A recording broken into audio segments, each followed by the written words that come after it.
হেলা কাকা, আপনার বাতের ব্যথাটা শুনলুম সাগার দিয়েছে। আর কইস না রে ভাই, কতদিনের শখ আছিল হিমালয়ের কোলে সূর্য ওটা দেহুম, ইয়া বোধহয় আর জীবনে হইল না রে। কিসের সিন দেখবেন হেলা কাকা? হিমালয়ে সানরাইজ দেখবে দাদু। নরা, আমাদের গলতপুরে সানরাইজ দেখা যায় না? সে দেখা যাবে না কেন গুলটি বাবু, রোজ নিয়ম করি সূর্য উঠতেছে আর নামতেছে।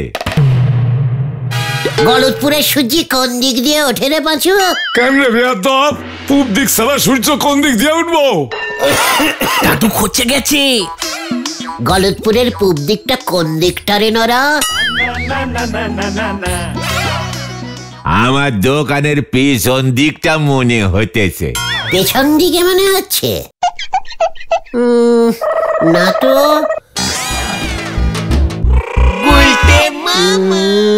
দেখি, আরে না রে নরা, সূর্য মামা তো দেখছি ওই গলতপুরের আকাশের ওই ওই ওই ডান দিকটায় হেলে রয়েছে। আরে বেয়াদব, লেখাপড়া করলে তো জানবি সূর্য কোন কোনা থেকে ওঠে। আমরা তো অনেক লেখাপড়া করেছি হেলা দাদু। চায়ের দোকানে বসে লেখাপড়ার কথা বলবেন না কিন্তু, বলে দিলাম হেলা কাকা, বাতের ব্যথা কিন্তু আবার বেড়ে যাবে। হ্যাঁ, হিমালয়ের কোলে সূর্যি মামা ওঠা আর দেখতে পাবেন না দাদু। এই চল তো হরি, এইখানে আর বসা যাইব না। ওই শোন রে বেয়াদবের দল, মানুষ চেষ্টা করলে সব পারে। আমি হিমালয় সূর্য ওঠা দেহুমই দেহুম। হিমালয়ের কোলে সূর্য মামা দোলে। বেয়াদব কোথাকার। হেলা কাকা কথাটা কিন্তু মন্দ বলেনি পাঁচু ভাইপো। কোন কথাটা গো নরাদা? এই যে মানুষ চেষ্টা করলি সব পারে। ক্যালটাবুলাসের মতন কথা বলবি না নারা। আমরা কত চেষ্টা করতাম জানিস, তবু ক্লাসে পাশই করতে পারতাম না। ঠিক ঠিক, আমিও তো কত চেষ্টা করতাম, তবু একটা অঙ্ক আমি মুখস্থ করতে পারতাম না, সব ভুলে যেতাম। দূর। অথচ হেড স্যার আমাদের পাস করানোর একটুও চেষ্টা করতো না, আমরা ফেল মেরে যেতাম। তালি পরে মানুষ চেষ্টা চরিত্র করে কেমন ভাবে চাঁদে চলে যাচ্ছে বলো দিগিনি। চেষ্টা করে যাচ্ছে না রে নরা, কষ্ট করে যাচ্ছে, বুঝেছিস? কথায় আছে না, কষ্ট করলে তেষ্টা মেটে। আরে না না না, ওটা কষ্ট করলে কেষ্ট মেলে হবে। আমিও সেই কবে থেকে চেষ্টা করেই যেতেছি যে আপনারে আমি কিছুতেই আর ধারে চা দেব নে, কিন্তু পারতেছি কোথায়। নরা, সব সময় ধর টেনে কথা বলবি না বলে দিলুম। পাঁচু চল তো। কোথায়? স্কুলের ভূগোল স্যার ভূদেব বাবুর সঙ্গে কথা বলতে। কেন হঠাৎ ভূগোল স্যারের সঙ্গে কথা বলবে কেন গুলটে মামা? আমাদের গলতপুরের সূর্য যে পূব দিকে না উঠে আকাশের একেবারে মাঝখানে এই সেলাইটিং কোনাকুনি করে উঠছে, সেদিকে কি কারোর খেয়াল আছে? না, হ্যাঁ, ভেরি সিরিয়াসিং ব্যাপার। গলতপুরে একটাও হিমালয় নেই, তাই সূর্য মামা ঠিকঠাক উঠবার জায়গাই পাচ্ছে না। ভূগোল স্যারকে কথাটা বলতে হবে নাকি? জয় গুরু। সেই কবে থেকে বলে আসছি, আমাদের গলতপুরে একটা হিমালয় পর্বত তৈরি করা খুব দরকার। আমার কথা কেউ শুনছেই না। বুঝবে বুঝবে, যেদিন সূর্য ওঠা বন্ধ হয়ে যাবে সেদিন বুঝবে। চলে আয়। হয়ে গেল, চল রে। কেরোসিন তেল দে উনি চললেন এরোপ্লেন চালাতি, হরি বল। গুলটে মামা তুমি যা দিলে না, কি দিলুম? যাই নরাদা তোমাকে ধারের কথা মনে করালো, আপনি সাট করে ভূগোল স্যারকে টেনে নিয়ে আসলে। সূর্য মামাকে পূর্ব দিকে ফিট করবার জন্য বেরিয়ে গেলে। বাজে কথা কম বল। হেলা কাকা ভাগ্যিস সূর্য ওঠার কথাটা বললো। তোরা নিজেরা একবার দেখ সূর্য আমাদের গলতপুরের ঠিকঠাক জায়গায় উঠছে কিনা। এই দেখ, তাকিয়ে দেখ দিকে।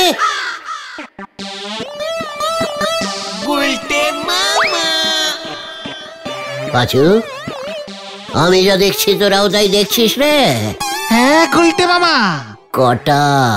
একটাই তো। তোরা একটা দেখলি? সূর্য তো একটাই হয়। ওরে ক্যালটাবুলাসের নাম ডোবানো বলদের দল, ভালো করে নারকোল গাছটার দিকে তাকিয়ে দেখ, কতগুলো ঝুনো নারকোল ঝুলছে। ও, তুমি নারকল দেখছিলে? নারকোল গাছের মাথাটা তাহলে পূর্ব দিকে পড়েছে। চুপ কর মুখ পড়া ক্যালটাবুলাস ঘটনা। আমাদের গলদপুরের সূর্যি মামা যে এমন ঝুনো নারকলের কোলে ওঠে, সেটাই তো এতদিন জানতাম না। ছি ছি ছি ছি ছি ছি ছি। তোদের সাথে মিশে মিশে আমিও দেখছি কেমন ছি ছি টাইপের ক্যালটাবুলাস হয়ে যাচ্ছি। এটা তো হেলা কাকার নারকল গাছ। হেলা কাকা ঝুনো নারকলের কোলে সূর্যি না দেখে হিমালয়ের কোলে সূর্যি দেখছে। চল দেখে।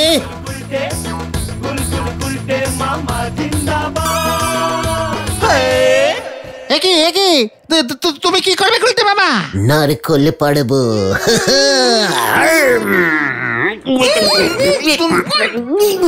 তুমি এটা কি করছো গুলটে মামা?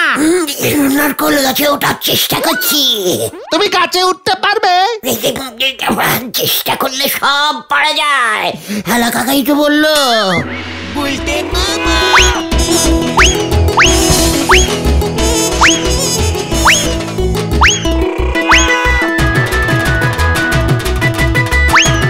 ওই বেদ্যপ গুলা, তোরা আমার বাড়ির উঠানে কি করতেছিস রে? চেষ্টা করছি হেলা কাকা। কি করতেছিস? ওই যে দেখুন নারকল, ঝুনো কোটোনাট। কোটোনাট না কোকোনাট হবে। ওই তাতে তোর কি রে বেদ্যপ? আমার নারকেল গাছ, আমি বুঝুম কোনটা ঝুনা আর কোনটা বুনা। কাকা, আপনি যে বললেন চেষ্টা করলে সব করা যায়, চেষ্টা করছি কাকা, গাছে উঠে ওই ঝুনো নারকল গুলো পাড়তে। কেন রে, তোরে কি আমি কইছি বেদ্যপ? সূর্যি ওই গাছটার পেছন থেকেই ওঠে হেলা কাকা। নারকলগুলোর জন্যই আপনি সূর্যি ওটা দেখতে পাচ্ছেন না। অনেক কষ্টে, অনেক চেষ্টা করে তারপরে আমি ব্যাপারটা বুঝতে পেরেছি। তাই বুঝি? হ্যাঁ তো কাকা, আমি তো তাই বললুম আমাদের পাড়ার হেলা কাকা বাতের ব্যথা নিয়ে এত কষ্ট করে ক ক ক ক করে হিমালয়ের কোলে উঠবে কেমন করে? দাদু, নারকেলগুলো পেরে দিচ্ছি। এই উঠানে দাঁড়িয়ে আপনি গাছের ফাঁক দিয়ে সূর্য উদয় দেখতে পারবেন, তাই না গো বাচ্চাদা? বলো। মানে হ্যাঁ তো। বেদ্যপ ছাগলের পিঠে চড়তে পারে না, এসে নারকেল গাছে চড়তে। চেষ্টা করতে হবে হেলা কাকা। এত বড় অপসম্মান আমার, আমি ঝাঁকিয়ে নারকল পাড়তে পারি। এই দেখুন।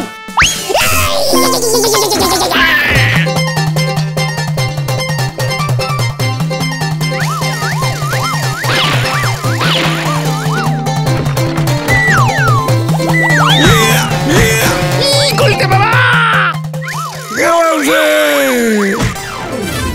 দাদু! গুলটে মামা! গুলটে মামা, দাদু মনে হয় পটল তুলেছে। চেষ্টাটা একটু বেশি হয়ে গেছে নাকি রে? হ্যাঁ,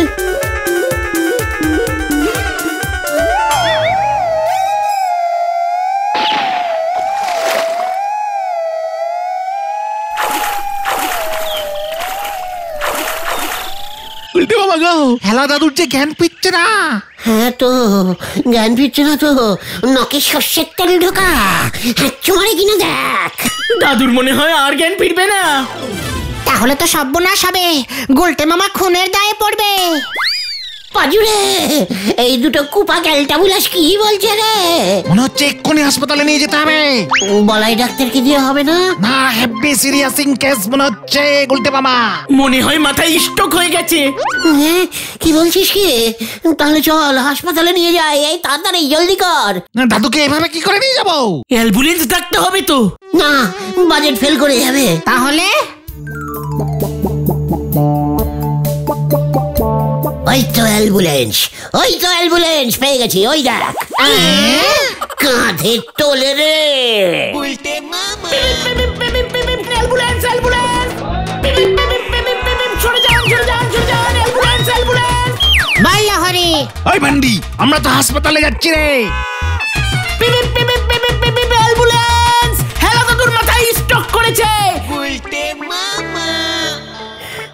হেলা কাকু, তোমার মনে এই ছিল গো আমি আর জীবনে নারকল খাবো না গো?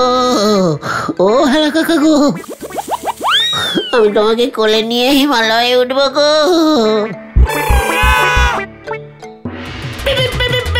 এই হাসপাতাল এসে গেছে, স্টপ স্টপ। নে ভেন্ডি, এখানেই নামা, আর পাচ্ছি না। ভেতরে ঢোকাবি না? না দাঁড়া, আগে গুলটে মামাকে আসতে রে। গুলটে মামা তো নোরাদার সাইকেলে চেপে আগে আগে আসবে বললো। এ কি, হেলা দাদু কই? তাই ভাবছি হঠাৎ এত হালকা হালকা লাগছে কেন? দাদু মনে হয় মাঝপথেই খাটিয়া থেকে সোজা উপরে চলে গেছে। এবার কি হবে রে পাচু? কেস জন্ডিস, তাড়াতাড়ি কেটে পড়ি চল। হ্যাঁ হ্যাঁ, আমার খুব ভয় করছে। পালা সবাই।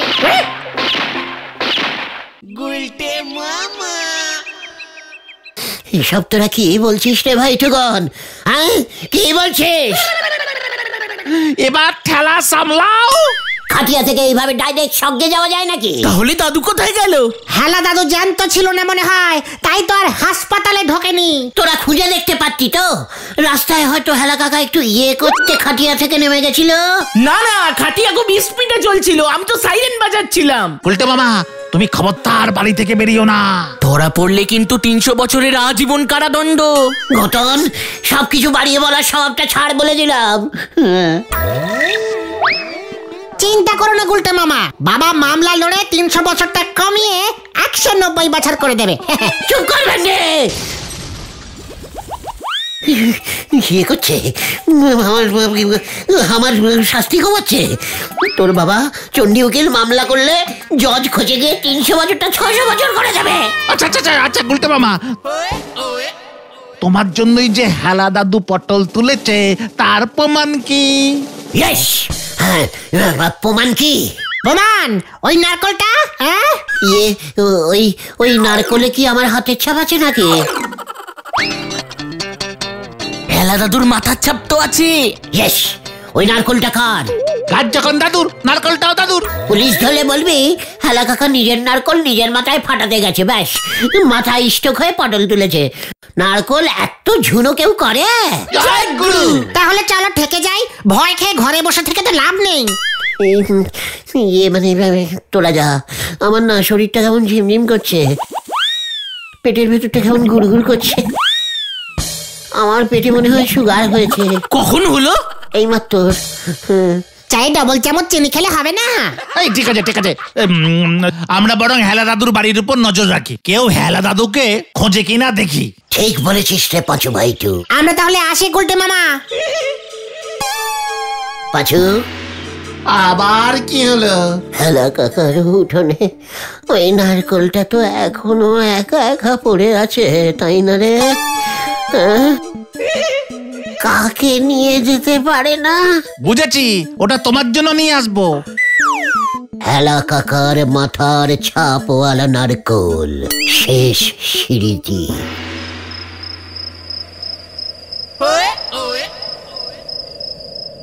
নারকলটা খুব ঝুনো ছিল স্যার। ওই ঝুনো নারকল খুব পোক্ত হয় স্যার। হ্যাঁ, হ্যাঁ।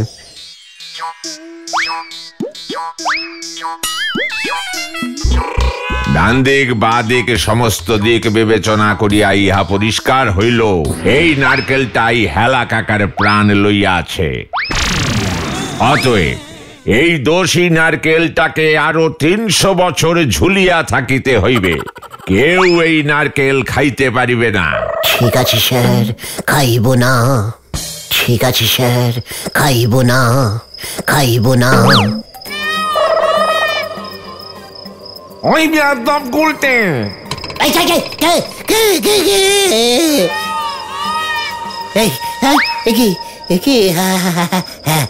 হেলা কাকা।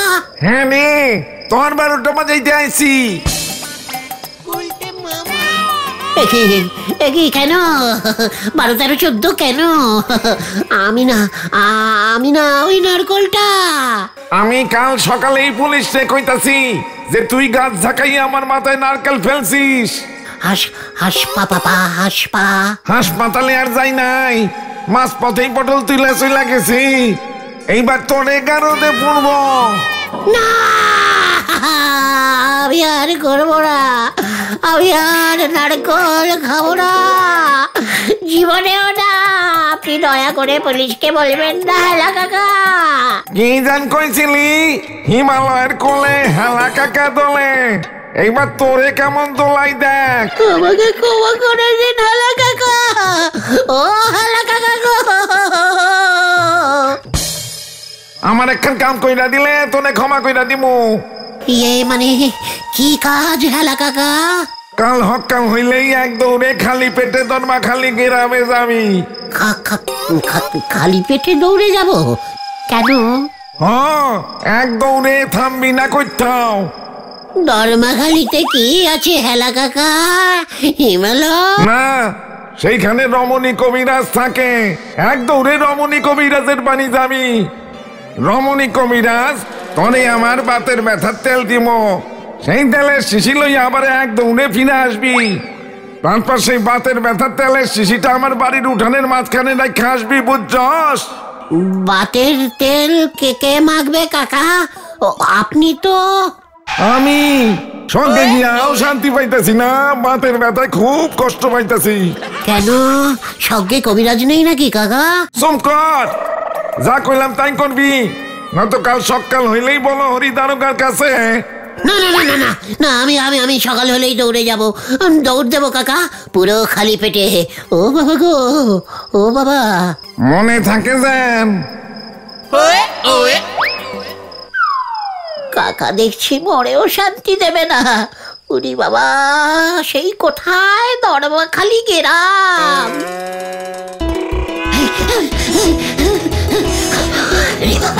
ওরে বাবা রে, ওরে বাবা রে, ওরে বাবা, ওরে বাবা,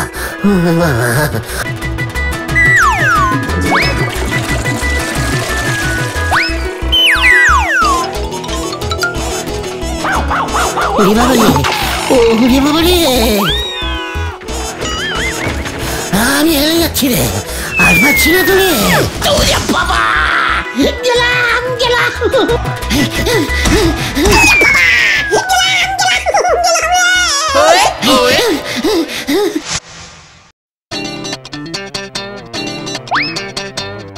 কেসটা কি হলো বলতো পাচু?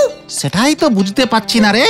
সেই কোন সকালে গুলটে মামা গেল, এখনো তো ফিরছে না। দরমাখালি গ্রাম এখানে নাকি? সেই 40 মাইল। গুলটে মামা আস্ত ফিরলে হয় 40-80 মাইল দৌড়াতে হবে। ওরে বাবা, আর পাচ্ছি না তো রে। ও মাগো, ওরে বাছুরে, আর দৌড়াতে পারছি না রে বাবু। ও বাবা,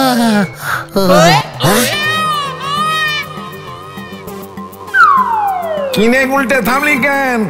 ওষুধে কিন্তু কাজ করবো না। আমি আর পারছি না হেলা কাকা, আমার খিদে পেয়েছে। খারাপ বলো, রিনারুকের কাছে যাইতাছি। না, ওরে বাবা রে। এবার দেখছি কিছু একটা করতেই হবে। পথ হারিয়ে অন্য কোথাও চলে যায়নি তো বাচুদা? কিভাবে যেতে হবে বাবার কাছ থেকে জেনে তো উল্টে মামাকে বলে দিলাম। হেলা দাদু কি সত্যি? ওই দেখ ভেন্ডি।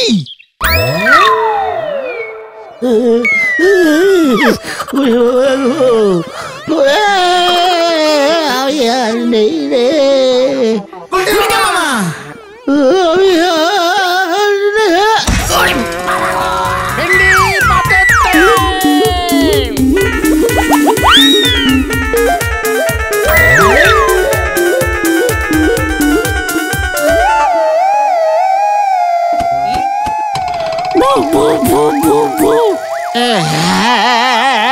হেলা দাদু, আপনি? আরে বেয়াদ্দপের দল, দেখিবে কেমন লাগে আমার নারকেল চুরি করা হিমালয়ের কোলে হেলা দাদু তোলে। তার মানে আপনি না মরি নাই, মাথায় নারকেল পরবার পর মোড়ার ভান করে শুয়েছিলাম। তাহলে খাটিয়া থেকে রাস্তার পাশে লাভ মাইরা বাচ্ছি। বেয়াদব তোরা যেভাবে আমারে ঝাঁকাইতে ঝাঁকাইতে লইয়া যেতেছিলি তাতে মরা মানুষও বাচ্চা উঠবো। তবে ওই ঝাঁকুনি খাওয়ার পর বাতের ব্যথাটা একটু কমছে মনে হয়। তার মানে তুমি গুলটে মামাকে এইভাবে শাস্তি দিলে? অদূর থেকে বাতের ব্যথার তেল কি তোরা এমনি না দিতি? বেয়াদপের লগে বেয়াদপ আমি করতেই হয়, তাই তো ভূত সাইজা ওই উজবুকটা রে। হেলা দাদু, তুমি তো আমাদের পুরো হিলিয়ে দিয়েছ। যাই তেলটা মালিশ করি গিয়া, ব্যথাটা কমলে দেখি পরের মাসে হিমালয়টা একবার ঘুরে আসুম। কি ডেঞ্জাস্টিক দাদু রে। ও বাবা গো, আমি আর বেঁচে নেই রে ভাই টুকন। কি দরকার ছিল হেলা দাদু নারকলের উপর নজর দেবার? এবার বোঝো ঠেলা। আমি আর নারকল খাবো না রে ভাইটু। তাহলে তুমি কি খাবে গুলটে মামা? হিমালয়ে উঠে বরফ খাবো। গুলটে মামা কি জয়! বাবা রে